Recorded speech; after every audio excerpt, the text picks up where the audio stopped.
देखिए, मेरे हाथ में कुछ है। बता सकते हैं आप क्या है? ये एक स्टैंड है। ये किस चीज का बना हुआ है? लोहे का। इसके अलावा देखिए, हमारे घरों में बर्तन मिल जाएंगे। किस चीज के बने हुए होते हैं? पित्तल का भी हो सकता है, तांबे का भी हो सकता है, सिल्वर का यानी कि जिसे हम एल्यूमिनियम का भी हो सकता है, स्टील का भी हो सकता है। इसके अलावा भी बहुत सी चीजें हैं। ये देखिए, मेरे हाथ में ये क्या है? तार है। ये किस चीज का बना हुआ है? ये सारी चीजें धातुओं से बनी हुई होती हैं। किन चीजों से बनी हुई होती हैं? धातुओं से बनी हुई होती हैं।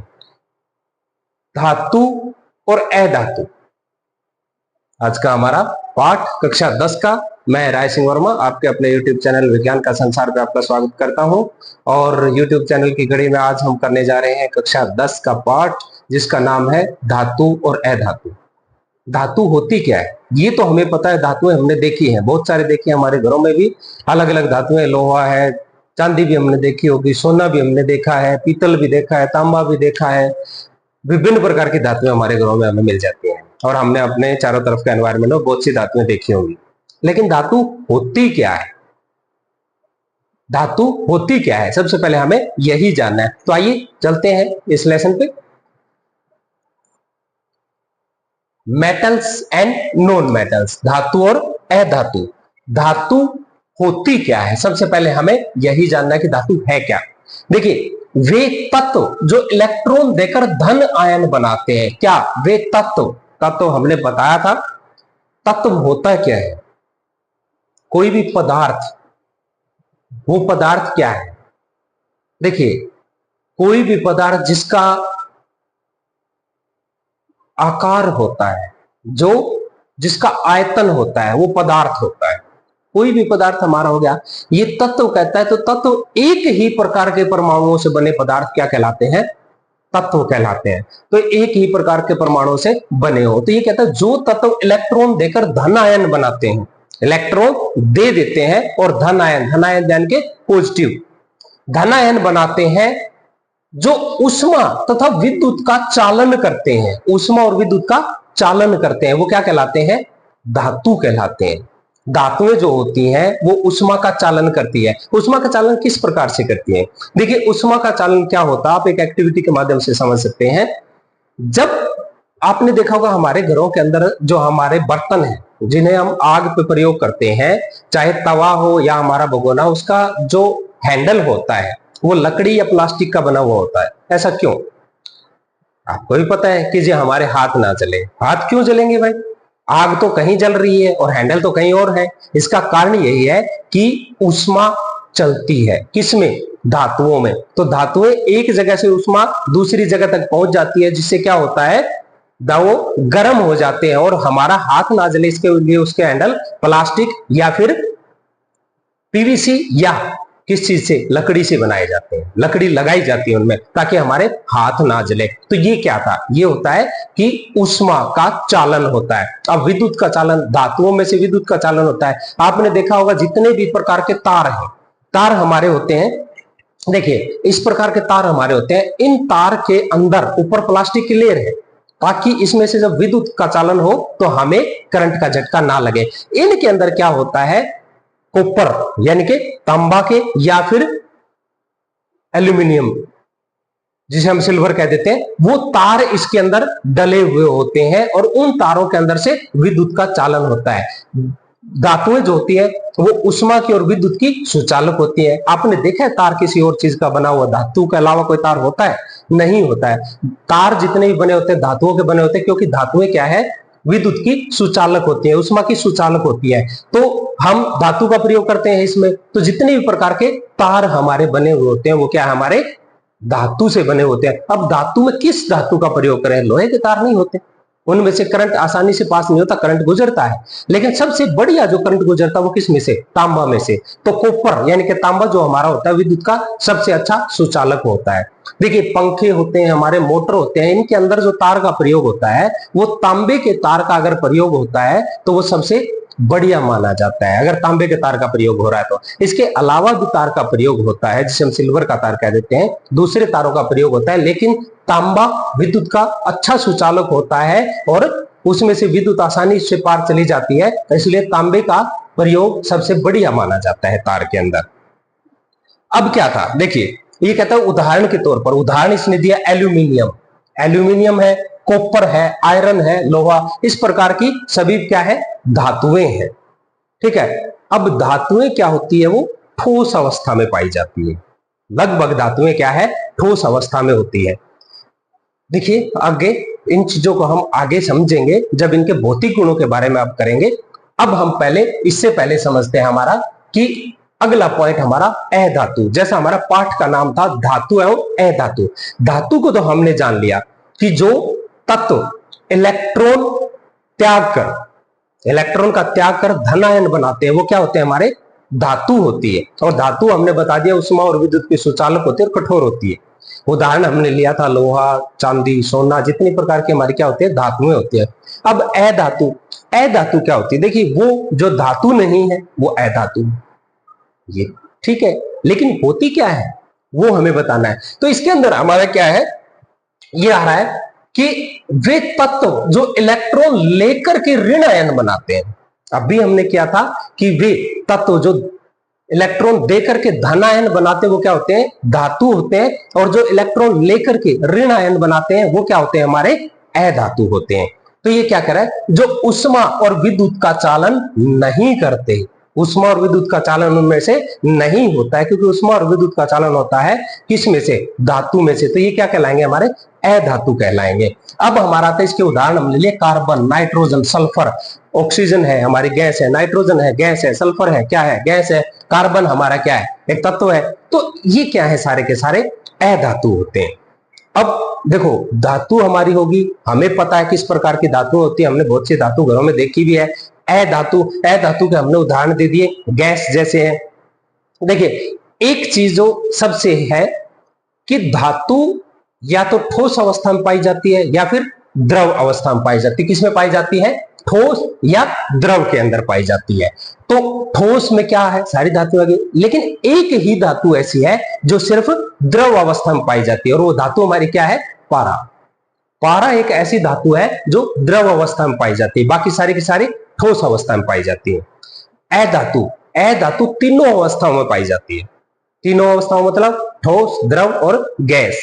अब ठोस कुछ एक है, ज्यादातर क्या है, गैस है, लेकिन एक ऐसी अधातु है जो द्रव अवस्था में पाई जाती है। वो एक धातु कौन सी है, वो एक धातु हमारी कौन सी है, अधातु, वो ब्रोमीन है। वो ब्रोमीन एक ऐसी अधातु है जो द्रव अवस्था में पाई जाती है। एक धातु है जो द्रव अवस्था में पाई जाती है, जो पारा है, और एक अधातु है जो द्रव अवस्था में पाई जाती है, क्या है, ब्रोमीन है। बाकी धातुएं ठोस होती है और अधातुएं या ठोस होती है या फिर गैस अवस्था में पाई जाती है। तो ये हमारे धातु और अधातुओं में। अब ये कहता है धातुओं व अधातुओं के भौतिक गुण क्या है, भौतिक गुण क्या आता है। देखिए भौतिक हमने पहले ही बताया, भौतिक गुण जो हमारे सामने जो धातुएं हैं उन किस प्रकार से व्यवहार वो करती है, वो उनके भौतिक गुण है। और रासायनिक गुण वो हम बाद में करेंगे। भौतिक गुण के क्या अंदर होता है, सबसे पहला देखो क्या होता है, धात्विक चमक। धातुओं के अंदर चमक होती है, आपने देखा होगा स्टील चमकदार होता है, सोना चमकदार होता है, तो धातुओं में क्या होती है, चमक होती है। दूसरा कठोर, धातुएं सारी क्या होती है, लगभग धातुएं क्या है, कठोर है। लोहा है, सोना है, चांदी है, तांबा है, पीतल, जो भी हमारी है सारी की सारी क्या है, कठोर होती है।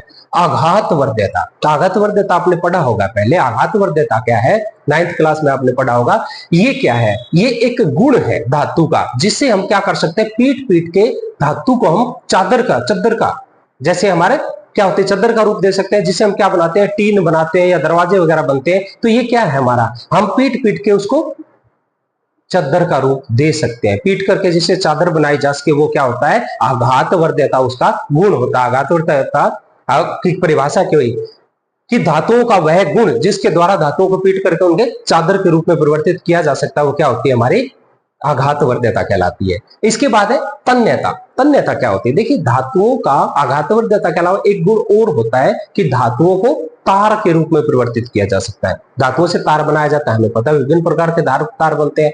अब ये क्या कहते हैं, तन्यता। सबसे ज्यादा तन्य धातु देखिए सोना।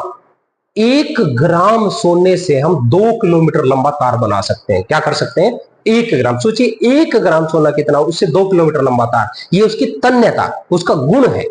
तो धातुओं के अंदर ये गुण होता है, तन्यता का गुण, जिसकी वजह से हम क्या कर सकते हैं, उनको तार के रूप में परिवर्तित कर सकते हैं। विद्युत और उष्मा की चालक। धातुएं जितनी भी होती है हमारी क्या होती है, विद्युत और उष्मा की चालक होती है। उनमें से उष्मा और विद्युत आसानी से पार हो जाती है। पार होने का मतलब आर पार नहीं निकलती, यानी कि उसमें चलती है। हम एक जगह से गर्म करते हैं तो वो दूसरी जगह, अगर हम यहां से गर्म कर रहे हैं तो ये उष्मा धीरे धीरे गर्म होकर के इस हिस्से तक भी आ जाएगी। वो क्या होता है, हमारा उष्मा का चालन। और विद्युत सभी धातुएं जो तार है हमारे, वो उससे बनते हैं। ध्वनिक या सोनोरस। ध्वनिक क्या होता है, ध्वनिक होता है ध्वनि उत्पन्न करना, कि धातु को जब हम पीटते हैं, चोट मारते हैं, तो उसमें से आवाज आती है। आपने देखा भी होगा मंदिरों के अंदर जो घंटी होती है वो हमारी किसकी बनी होती है, पीतल की बनी होती है। उस घंटी को जब हम पीटते हैं यानी कि बजाते हैं आपस में, तो आवाज आती है। ये क्या होता है, धातुओं का एक गुण है जिसे हम सोनोरस कहते हैं। तो इसमें क्या होता है, ध्वनिक या सोनोरस, इसमें से उनसे आवाज आने का एक गुण होता है।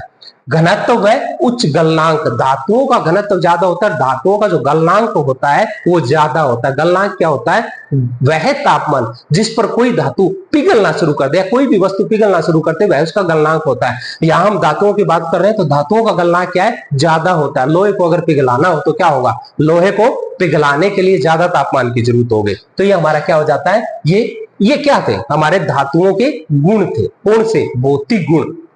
ये हमारे धातुओं के भौतिक गुण है। यहां मैंने 2 चीज लिखी है, धातुओं व अधातुओं के भौतिक गुण। ये हमारे जो थे, ये हमारे धातुओं के भौतिक गुण है, अधातुओं के नहीं है। अब अधातुओं के भौतिक गुण क्या होते हैं, अधातुओं के भौतिक गुण इससे उल्टा हो जाता है कि ये जैसे इसमें धात्विक चमक है तो उसमें धातु चमक नहीं होती है, ये कठोर होती है, वो मुलायम होती है, ये आघातवर्ध्यता होती है, उनमें ये गुण नहीं होता है, तन्यता। इस प्रकार ये सारा है, इसलिए मैंने दोनों पॉइंट ऊपर लिख दिए कि धातुओं अधातुओं के, ये धातुओं के गुण है, भौतिक गुण।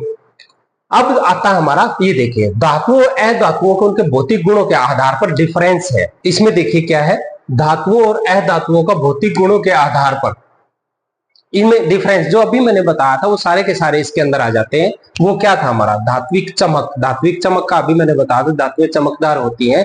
ये कहते धातु की सतह चमकदार होती है, उदाहरण सोना, सोना चमकता है। इस प्रकार से अधातुएं चमकीली नहीं होती है। इसमें एक उदाहरण दिया कि आयोडीन जो होता है ना, वो चमकीला होता है। एक्सेप्शन हो गया उस चीज का, बाकी धातुएं चमकीली नहीं होती है।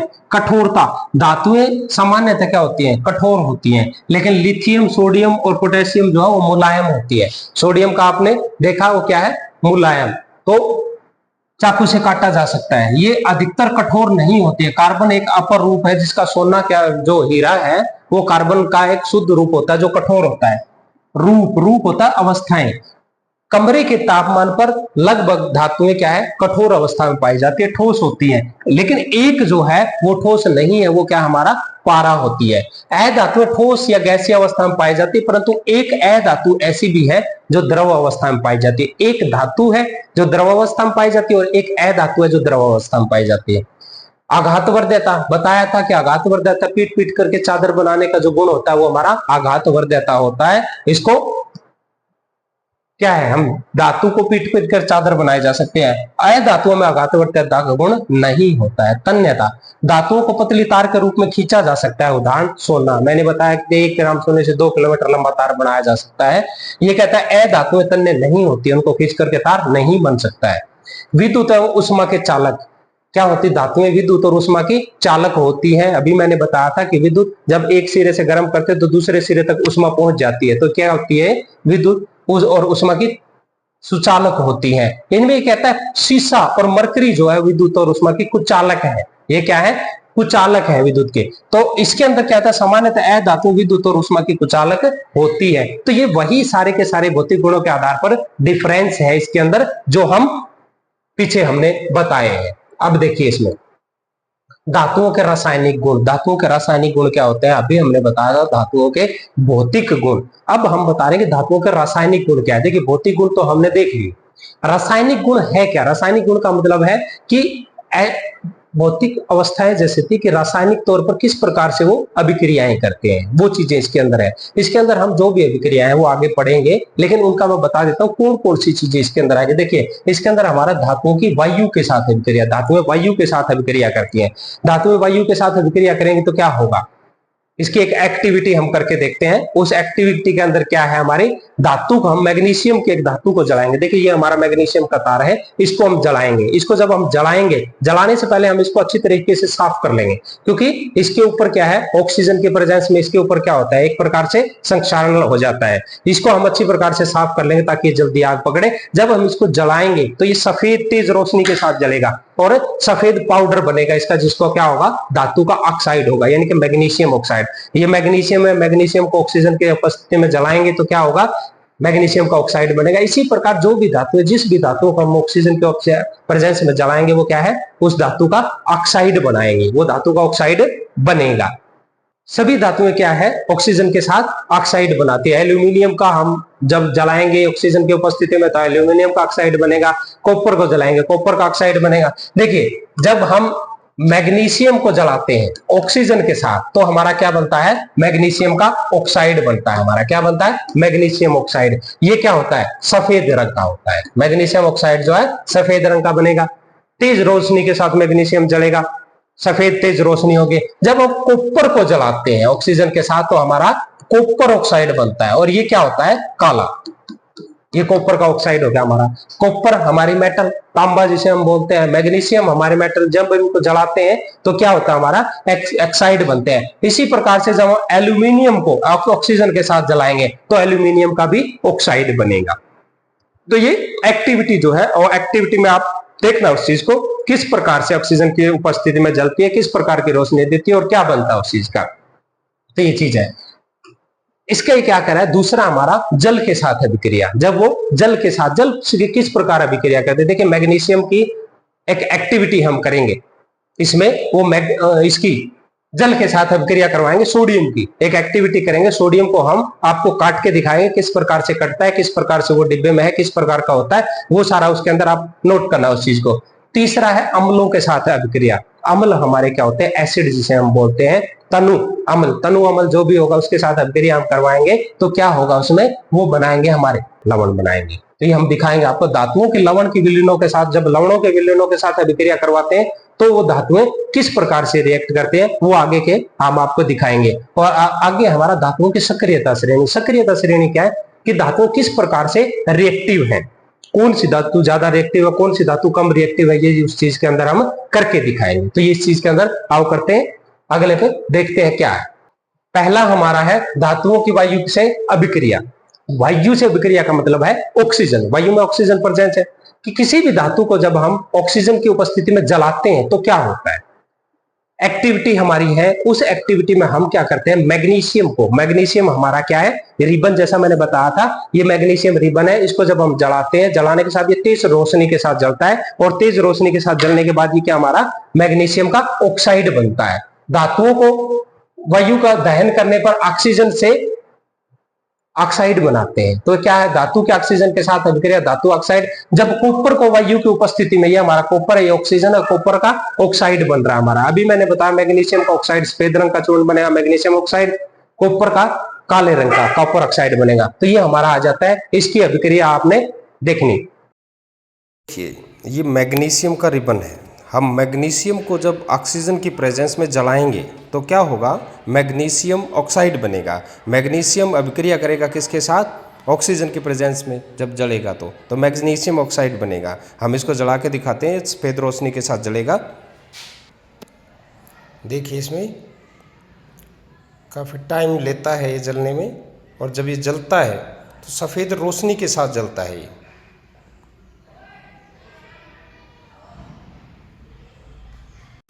देखिए जब मैग्नीशियम को हम ऑक्सीजन की प्रेजेंस में जलाते हैं तो सफ़ेद रोशनी के साथ जलता है, और इससे क्या होता है, मैग्नीशियम ऑक्साइड बनता है। देखो ये मैग्नीशियम का रिबन जल रहा था, कितनी तेज़ रोशनी के साथ जला है, और ये देखो अब भी जल रहा है। ये देखो मैग्नीशियम, और ये मैग्नीशियम का ऑक्साइड बन रहा है इससे। अगला हमारा देखिए अगले पॉइंट करवाने से पहले हम आपको बताते हैं उभयधर्मी ऑक्साइड क्या होते हैं। वायु की उपस्थिति में जब हम किसी भी धातु को जलाते हैं तो वो क्या करता है, ऑक्साइड बनाता है। और वो ऑक्साइड बनाने के बाद वो जो ऑक्साइड हमारा बनता है वो अभिक्रिया करता है किसके साथ, या तो अम्ल के साथ करता है या फिर अक्षार के साथ करता है। लेकिन वो ऑक्साइड जो अम्ल और अक्षार दोनों के साथ अभिक्रिया करे वो क्या होते हैं, हमारे उभयधर्मी ऑक्साइड होते हैं। उभयधर्मी ऑक्साइड अम्ल और अक्षार दोनों के साथ अभिक्रिया कर लेते हैं। इसमें कहता है एल्यूमिनियम का वायु की उपस्थिति में दहन करने पर एल्यूमिनियम का ऑक्साइड बनता है। और वो एल्यूमिनियम ऑक्साइड क्या होता है, उभयधर्मी प्रकृति का होता है। उभयधर्मी प्रकृति यानी कि वो अम्ल और अक्षार दोनों के साथ अभिक्रिया करता है। यहां ये बता रहा है कि लवण तथा जल देते हैं क्या अभिक्रिया में बनने के बाद, ये हमारा लवण। अब ये एल्यूमिनियम का ऑक्साइड था, इसकी अम्ल के साथ अभिक्रिया करवाई तो एल्यूमिनियम क्लोराइड बना हमारा, ठीक है। और ये हमारा पानी निकल गया, लवण, एल्यूमिनियम क्लोराइड और जल हमारा, ये हमारा। तो ये क्या था, ये उभयधर्मी ऑक्साइड होते हैं जो क्या करते हैं, दोनों के साथ अभिक्रिया करते हैं हमारे, किसके साथ, अम्ल और अक्षार के साथ। अगला हमारा आता है धातुओं की जल के साथ अभिक्रिया।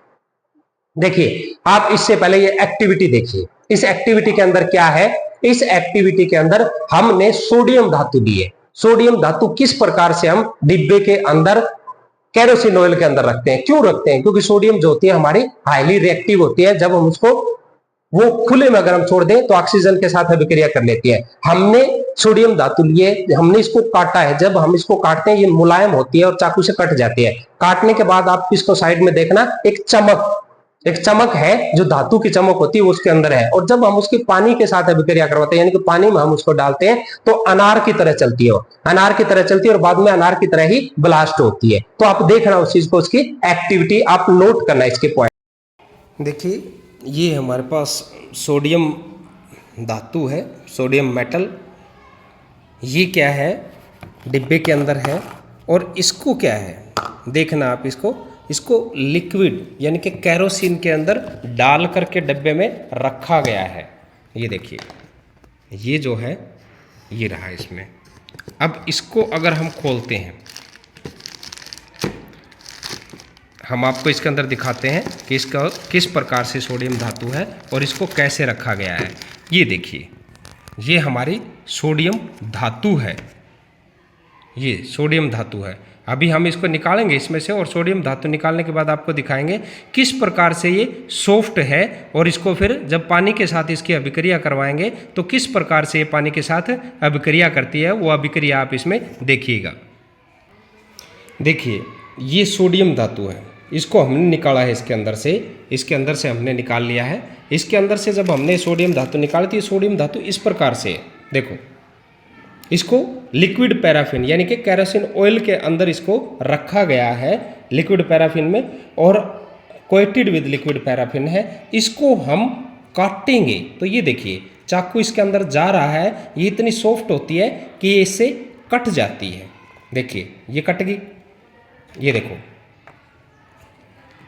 हमारी कट रही है ये। तो ये क्या है, हमारी धातु है, लेकिन हम इतनी है, ये सॉफ्ट है, हार्ड होते हुए भी देखिए इसके अंदर देखो ये जो चमकदार धातु की तरह वो इसके अंदर भी बन रहा है चमक। ये देखो चमक मेरे हाथों पर देखो आप, जो केरोसिन ऑयल है मेरे हाथों पर लगा हुआ है, और ये देखिए इसके अंदर ये इसकी चमक देखो। इसको हमने काटा है, काटने के बाद इसको हम छोटा टुकड़ा करते हैं और फिर हम इसकी पानी में इसको डाल के दिखाएंगे, पानी के साथ इसकी अभिक्रिया करवाएंगे। देखना आप पानी के साथ इसकी अभिक्रिया को नोट करना। देखो ये इसके अंदर पानी लिया है मैंने और मैं इस पानी में अब इसको डालने जा रहा हूँ। अब इसकी पानी के साथ अभिक्रिया देखो ये पानी के साथ इसकी अभिक्रिया हो रही है। और ये क्या है, अब आग देखो, आग इसके अंदर जलने लगी है, ये आग पकड़ ली है इसने।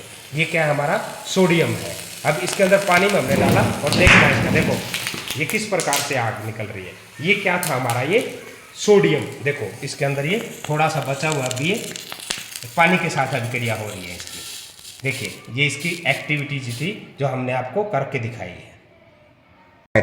तो हमारा इसके अंदर क्या है, धातुएं जल के साथ अभिक्रिया करके हाइड्रोजन गैस निकालती है, हाइड्रोजन गैस बनती है, उनमें हाइड्रोजन गैस निकलती है, और धातु ऑक्साइड धातु हाइड्रोक्साइड बनाती है। धातु के या तो ऑक्साइड बनाएंगे या हाइड्रोक्साइड बनाएंगे। ऑक्साइड बनने के बाद हाइड्रोक्साइड बनते हैं। कैसे बनते हैं देखना, जो धातु ऑक्साइड जल में घुल जाते हैं वे क्या बनाते हैं, धातु के हाइड्रोक्साइड बनाते हैं। पहले धातु के ऑक्साइड, जैसे हमने मैग्नीशियम के ऑक्सीजन के साथ करवाया, मैग्नीशियम ऑक्साइड बना, तो मैग्नीशियम ऑक्साइड हो जाते हैं। धातु के हाइड्रोक्साइड, जब वो हमारा ऑक्साइड बनता है, वो पानी में घुल जाता है, वो हमारा क्या बनाता है, हाइड्रोक्साइड बनाता है। धातु के जल के साथ अभिक्रिया, धातु का ऑक्साइड बना और हाइड्रोजन गैस निकल के हमने क्या लिया, सोडियम की पानी के साथ अभिक्रिया करवाई। जैसा इस एक्टिविटी में आपने देखा है, इसमें क्या हुआ, हमने सोडियम को पानी में डाला था, यहाँ सोडियम का हाइड्रोक्साइड बनता है, हाइड्रोजन गैस निकलती है, और उसमें ऊर्जा आपने देखी किस प्रकार से ये सोडियम जो है उसके अंदर जल रहा था, तो अब उसमें कितनी ऊर्जा निकल रही थी, उसमें ऊर्जा निकल रही थी।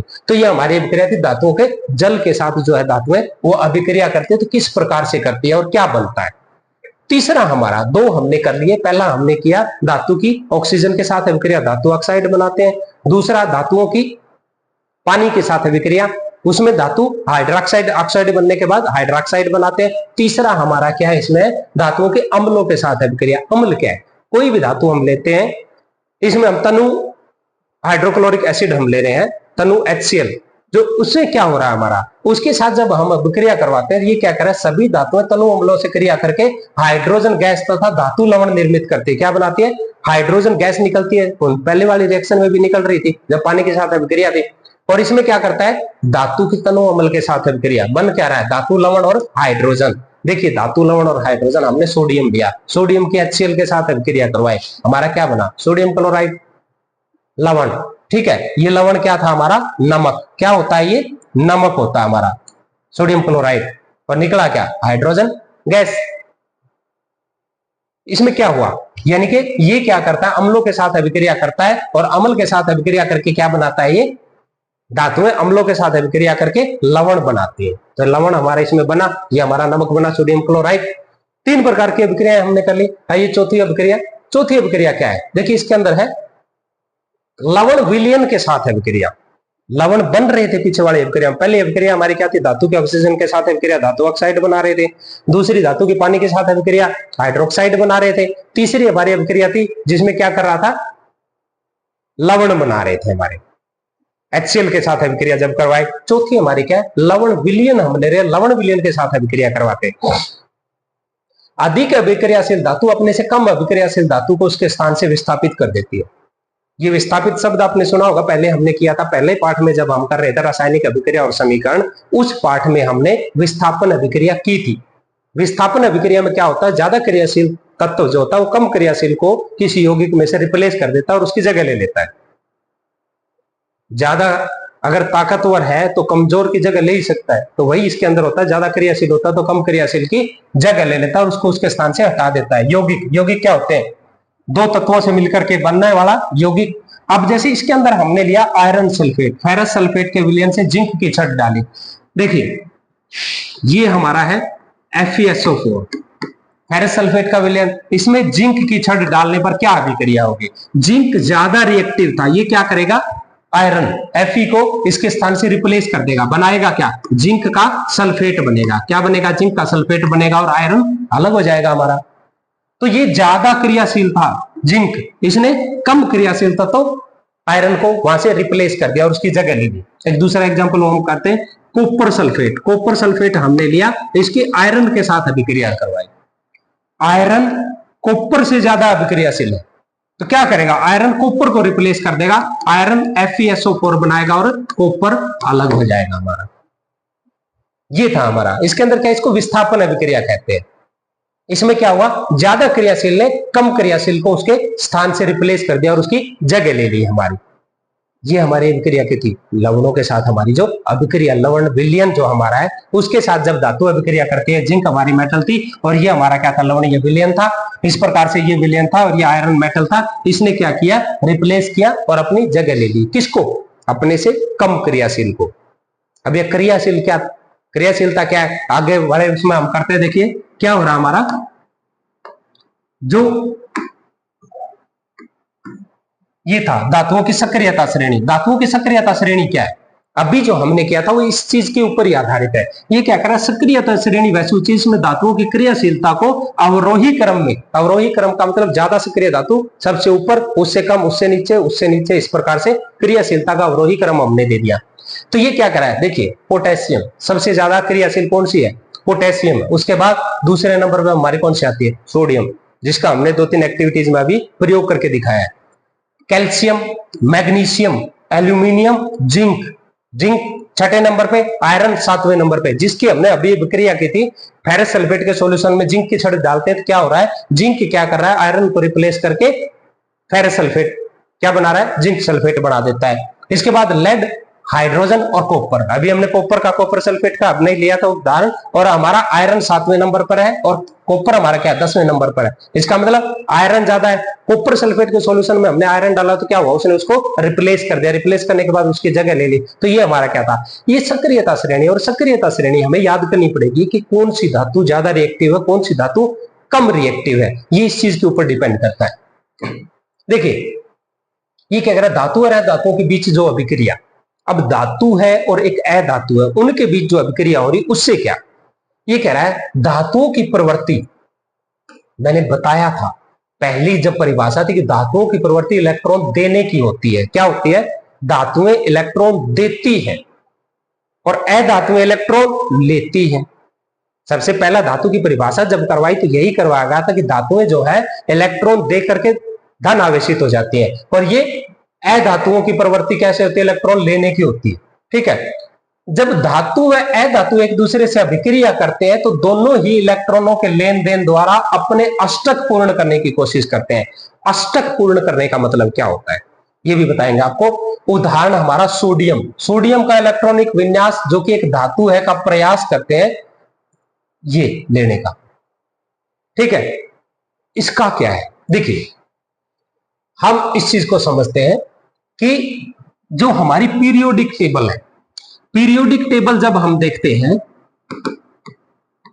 पीरियोडिक टेबल के अंदर क्या है हमारा, जो हमारे सभी तत्व दिए गए हैं, जैसे हाइड्रोजन है हमारा सबसे पहले होता है, उसका परमाणु क्रमांक 1 और परमाणु द्रव्यमान 2 होता है। परमाणु क्रमांक क्या है, परमाणु क्रमांक है हमारा उसके अंदर इलेक्ट्रॉन्स की संख्या, परमाणु की संख्या, उसके अंदर परमाणु 1 है और उसका परमाणु द्रव्यमान 2 होता है।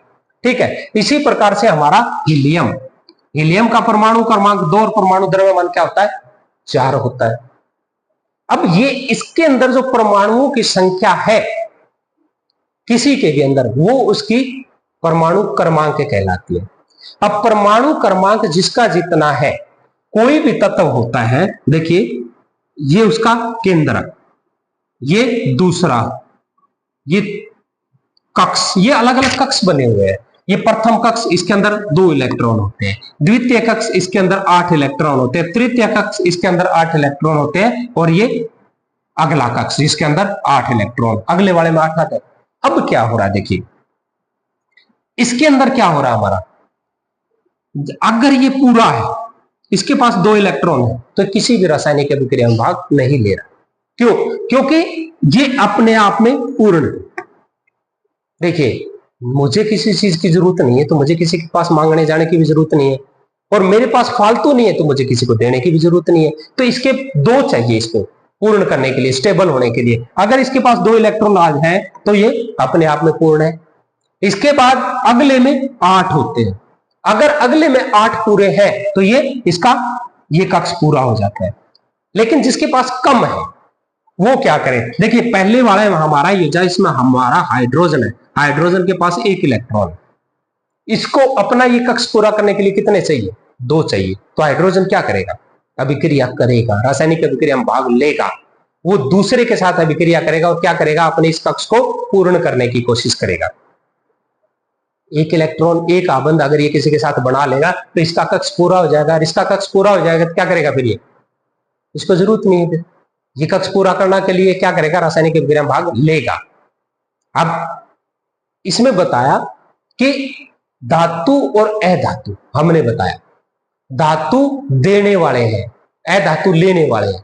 ठीक है, तो वही है, हाइड्रोजन क्या था हमारा, गैस थी, और गैस क्या है हमारी, लेने वाली अधातु है, तो इसको 1 इलेक्ट्रॉन चाहिए ताकि ये अपना जो कक्ष है उसको पूरा कर सके, इसका कक्ष पूरा हो जाएगा। इस प्रकार से जैसे इसने सोडियम का एग्जाम्पल लिया, सोडियम में हमारे क्या होते हैं 11 परमाणु क्रमांक, क्या है 11। इसके अंदर 2, 8 और 1 कक्ष इसका पूरा, 2 कक्ष इसके पूरे और तीसरे कक्ष में इसके पास क्या आ गया, 1 इलेक्ट्रॉन फालतू। ये क्या करेगा, देगा किसी को। अब वही बात आ गई, सोडियम क्या है हमारी धातु है, और धातु क्या है देने वाले होते हैं। ये देगा 1 इलेक्ट्रॉन, ये देगा तो क्या करेगा, ये जिसके साथ भी अभिक्रिया करेगा उसमें से क्या हो जाएगा इसका, ये एक इलेक्ट्रॉन दे करके रासायनिक अभिक्रिया में भाग लेगा। इस प्रकार ये क्या कहता है कि जो है धातु और अधातुओं के बीच में अभिक्रिया होती है वो क्यों होती है, वो अभिक्रिया में भाग क्यों लेते हैं, वो सारा का सारा इसके आधार क्या है इनका, इनके अपने जो कक्ष होते हैं जिन्हें हम के, एल, एम, एन, ये जो कक्ष इनके बने हुए थे कि पहले कक्ष में 2, दूसरे में 8, तीसरे में 8, ये इनके कक्ष हैं। ये इन कक्षों को पूर्ण करेंगे तो ये स्टेबल हो जाएंगे। इसलिए इन कक्षों को पूर्ण करने के लिए क्या करते हैं, रासायनिक अभिक्रिया में भाग लेते हैं और एक दूसरे के साथ आबंध बनाते हैं जिससे इनका कक्ष पूरा हो जाता है। तो ये क्या करेंगे, इस चीज को हम अगले लेक्चर में करेंगे। ये चीजें आपको क्लियरली सारी चीजें समझाएंगे, कौन सा किसके अंदर कितने इलेक्ट्रॉन्स है, कौन दे रहा है कौन ले रहा है, किस प्रकार से उनका कक्ष पूरा हो रहा है, ये सारी चीजें। आप भी इन चीजों को पहले पीरियोडिक टेबल देखना, किसका परमाणु क्रमांक कितना है, परमाणु द्रव्यमान कितना है, परमाणु क्रमांक और परमाणु द्रव्यमान में क्या फर्क है, द्रव्यमान ज्यादा क्यों है, द्रव्यमान क्या है लगभग दुगना है तो द्रव्यमान दुगना क्यों है। इन सभी चीजों के सवाल हम आपको अगले लेक्चर में देंगे।